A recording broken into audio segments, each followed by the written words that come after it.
Hey guys, welcome back to Armchair Conversations with Rob. So we were talking about the fact that as you look around you and you see different things in your room or wherever you may be, that all of those things were preceded by a thought. Somebody thought about that particular thing, or a group of somebody's, as I was saying, for a particular idea, a particular thing that you see that you may enjoy and use even today, or hell, even things that you use to bring about the manifestation of your goals, dreams, and desires. But somebody had to think about it first, or at least the idea or concept of it. And then as that became more clear, then the thing in its entirety begins to manifest over time. Well, again, we were talking about self-fulfilling prophecy, and we're talking about being able to condition your mind and your brain to behave in a certain way.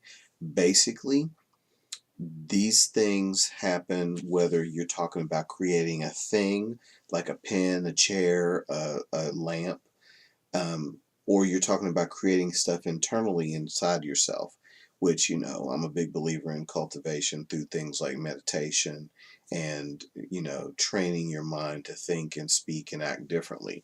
Because, again, physiology and psychology tend to combine to create the actions that are necessary to draw things into your life or repel things for that matter.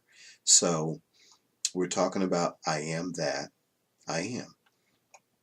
So the homework for you is this. If there's something that you want to play with this with, again, I'm the bits and pieces person, little step by step baby steps. I'm not going to tell you try to do this for 30 days because most people are not going to do it for 30 days. But I think that any exposure to something positive is better than no exposure at all. So I'm not going to say don't try this or don't do it. If you manage to do it for 30 days, hey, wonderful. It might actually produce some results. I'm kind of a believer in 40 days, but we'll get to that in another session. Yeah, that's right. I want you to tune in for something different because, again, we're going to play in some new directions here. And I'm going to start kind of honoring the things that are already in my heart and soul and trying to be so generic.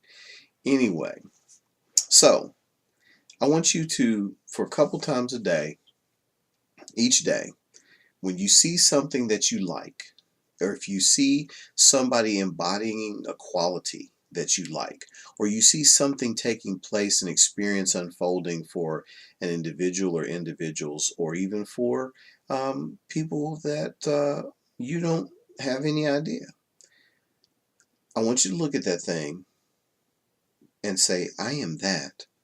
I am. I am that. I am. And I want you to say that to yourself when you see that thing. And on top of it, I want you to actually envision yourself actually being that thing, having that thing, becoming or acquiring that thing. So let's take a generic example. You're walking down the street and you see somebody in a nice car and they are having a good time with it and they are just bebopping down that road, just loving life.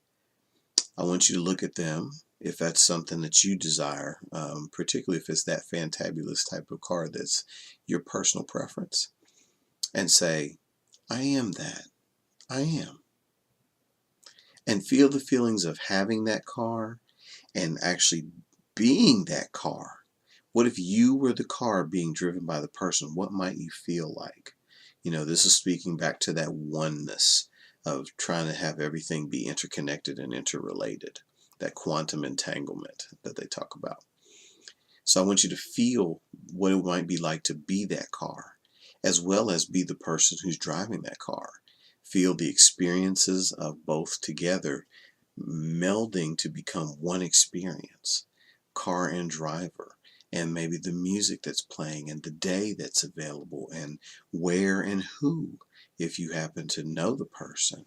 And say to yourself, I am that. I am. And literally understand that by saying that, you will be able to move forward in a way that lets you become that.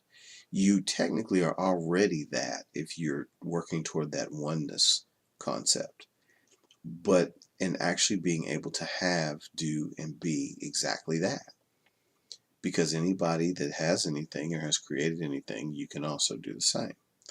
So I want you to look at that and say, I am that, I am. And feel it and accept it. Now, here's a caveat. When you look at that fantabulous thing, because we're going to use an object thing because it's just more concrete to talk about. When you look at that fantabulous thing that you've decided that you are that you are, my suggestion is to come at it with the right quote unquote spirit. In other words, don't hate, appreciate. Don't look at that person as if you wish to take exactly what they have, but that you want to have the experiences of something just like it, that you want to have those feelings just like that person is having, that you want to have the day that that person is having. The sun is out, or the rain, whichever one you like, whether it's cold or hot. And I want you to think of those things as your goals. So we're not going to hate on anybody. We don't want to take what they have. We don't want them not to experience it.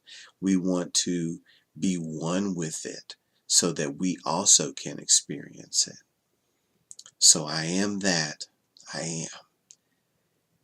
And understand and know that as you say that to yourself and you really get into the spirit of appreciating it and feeling it, sharing it with the person, also becoming it, and therefore it becomes something that you have also.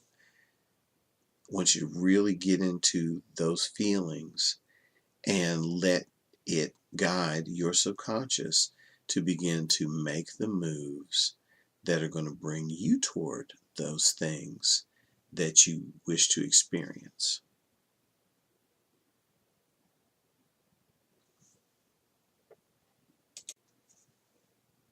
Hey guys, welcome back to Armchair Conversation.